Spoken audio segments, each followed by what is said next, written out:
श्री सद्गुरु महाराज की जय। गुरु गोविंद सिंह जी। बचपन की लीलाएं। बाला प्रीतम जी कोई साधारण बालक नहीं थे। वे बहुत ही सुंदर, फुर्तीले तथा हंसमुख थे। उन्हें गोद में उठाने, चूमने व साथ खेलने के लिए हर व्यक्ति लालायित रहता था। वे हमेशा हंसते मुस्कुराते रहते थे तथा रोते हुओं को भी हंसा दिया करते थे। वे हमेशा अपने साथियों के साथ प्रेम से रहते थे तथा खिलौनों की बजाय तलवार, कटार और धनुष बाण से खेलना पसंद करते थे। भगवान कृष्ण की तरह इन्हें शरारतें करने में भी विशेष आनंद आता था। ये जल भरकर आ रही स्त्रियों के मटके फोड़ दिया करते थे तथा उन्हें तंग किया करते थे।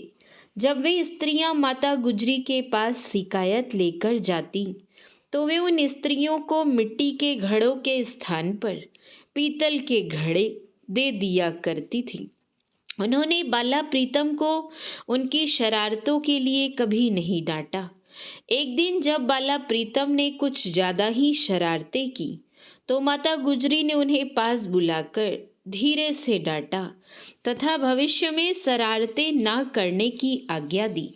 बाला प्रीतम ने उनकी आज्ञा को स्वीकार किया तथा उसी दिन से शरारतें करनी बंद कर दी। जब बाला प्रीतम कुछ बड़े हुए तो उन्हें संस्कृत, फारसी, पंजाबी और अरबी भाषा की शिक्षा दिलाई गई। वे पढ़ने में बहुत ही तेज निकले तथा शीघ्र ही अपनी शिक्षा पूर्ण कर ली। पटना में ही शिवचंद्र नाम के एक विद्वान पंडित जी रहा करते थे। वे रोज सुबह गंगा जी पर स्नान करने जाते थे तथा वहां सच्चे मन से परमात्मा का ध्यान लगाते थे।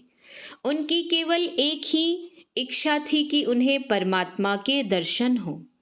एक दिन वे प्रभु की आराधना कर ही रहे थे कि उन्हें ऐसा लगा जैसे उनके बहुत ही निकट स्वयं भगवान आ खड़े हुए हैं। ऐसा अनुभव होते ही उनके पूरे शरीर में रोमांच भर गया तथा मन प्रसन्नता से भर उठा। तभी उनके कानों के पास मुंह ले जाकर कोई जोर से बोला, पंडित जी, झात। पंडित जी ने हड़बड़ाकर जब अपनी आंखें खोली तो अपने सामने एक सुंदर, चमकदार, गोल मटोल व मुस्कुराते हुए बालक को देखकर हैरान रह गए। न जाने कितनी ही देर तक वे उस गोल मटोल बालक को निहारते रहे, परंतु उनकी आंखें तृप्त न हुईं। उन्हें उस बालक में ही परमात्मा के दर्शन होने लगे। वे उसके चरणों में झुक गए और गदगद वाणी से बोले, बड़ी कृपा है आपकी जो आपने मुझे दर्शन दिए। पंडित जी को बाला प्रीतम के चरणों में झुकता देख लोग उनका मजाक उड़ाने लगे, परंतु पंडित शिवचंद्र ने उनकी जरा भी परवाह न की। जब तक बाला प्रीतम पटना में रहे वे प्रतिदिन उनके दर्शन करते तथा उन्हें प्रणाम करते रहे। फतेहचंद मैनी पटना का एक बहुत बड़ा जमींदार था। उसकी हजारों एकड़ जमीन थी। सरकार की तरफ से उसे राजा का खिताब मिला हुआ था। उसके पास किसी भी चीज की कमी न थी सिवाय संतान के। राजा और रानी प्रतिदिन भगवान के सामने विनती करते थे तथा संतान सुख देने की प्रार्थना करते थे। पंडित शिवचंद्र जी अक्सर उनके घर आते जाते थे। एक दिन राजा ने उनके सामने अपनी समस्या रखी और कहा, यदि हमारी कोई संतान न हुई तो हमें अगली दुनिया में मुक्ति नहीं मिलेगी।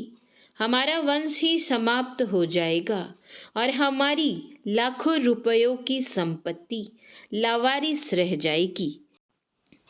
आपको चिंता करने की कोई आवश्यकता नहीं है। सुनकर पंडित जी बोले, हमने एक बालक में प्रभु का रूप देखा है।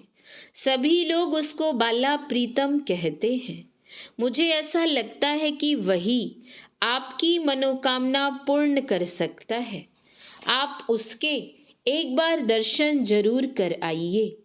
पंडित जी की बात मानकर राजा और रानी बाला प्रीतम के दर्शनों के लिए जा पहुँचे। बाला प्रीतम ने जैसे ही उन्हें देखा, वे दौड़कर रानी की गोद में जा बैठे। रानी को यूं लगा जैसे उनकी पुत्र रत्न की कामना पूरी हो गई हो। वे बाला प्रीतम को अपनी छाती से लगाकर दुलार करने लगी। वहां से लौटने से पूर्व उन्होंने उसे अपने महल में आने का निमंत्रण भी दिया। उसके बाद तो बाला प्रीतम अपने साथियों सहित अक्सर उनके महल में जा पहुंचते। राजा रानी उनकी खूब आवभगत करते तथा खूब खिलाते पिलाते। बाला प्रीतम उनके बाग में खेलते, फल तोड़ते, पौधों को पानी देते तथा नए नए पौधे लगाते। उनके लगाए हुए पौधे आज भी वहाँ मौजूद हैं।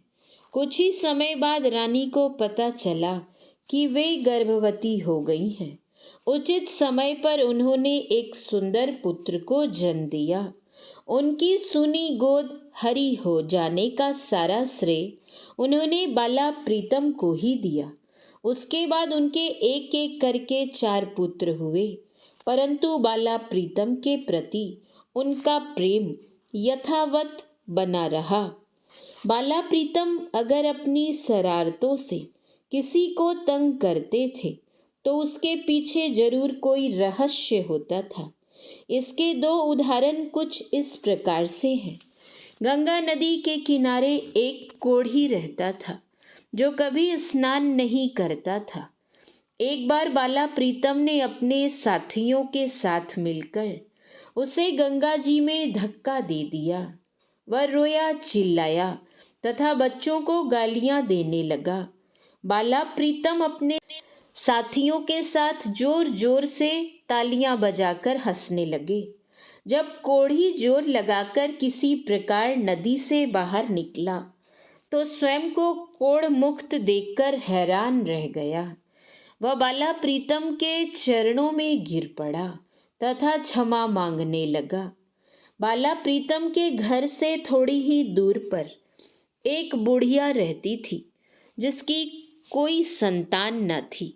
वह चरखा काटकर अपना गुजारा किया करती थी।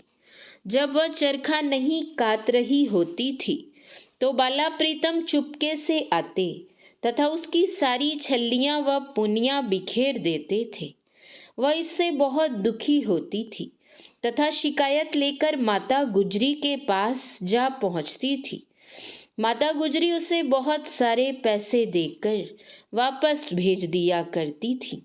एक दिन माता गुजरी ने बाला प्रीतम से पूछा कि वह किस लिए उस चरखे वाली माई को तंग करता था, तो बाला प्रीतम ने सहज भाव से उत्तर दिया, उस बेचारी की गरीबी दूर करने के लिए। यदि मैं उसे तंग नहीं करूँगा तो उसे आप द्वारा इतने ढेर सारे पैसे कैसे मिलेंगे। गुरु साहब के साथ सिख इतना प्रेम करते थे कि उनके एक ही संकेत पर अपनी जान देने के लिए तैयार हो जाते थे। जो लोग सिख धर्म पर बलिदान हो जाते थे उनकी माताएं, पत्नियां तथा परिवार के अन्य लोग स्वयं को गौरवान्वित अनुभव करते थे। इस प्रकार के कई उदाहरण इतिहास में बिखरे पड़े हैं जो गुरु साहब के लिए सिखों का अटूट प्रेम होना दर्शाते हैं। एक बार गुरु साहब रिवालसर गए थे।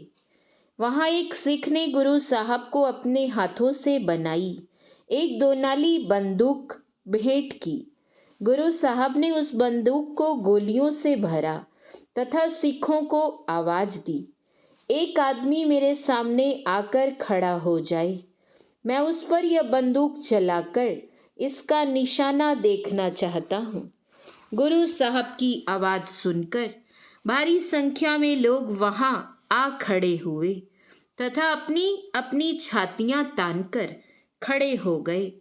गुरु साहब ने सबको एक पंक्ति में खड़ा हो जाने के लिए कहा और बोले, सुना है इस बंदूक की गोली अनगिनत आदमियों को एक साथ बेंधती हुई निकल जाती है।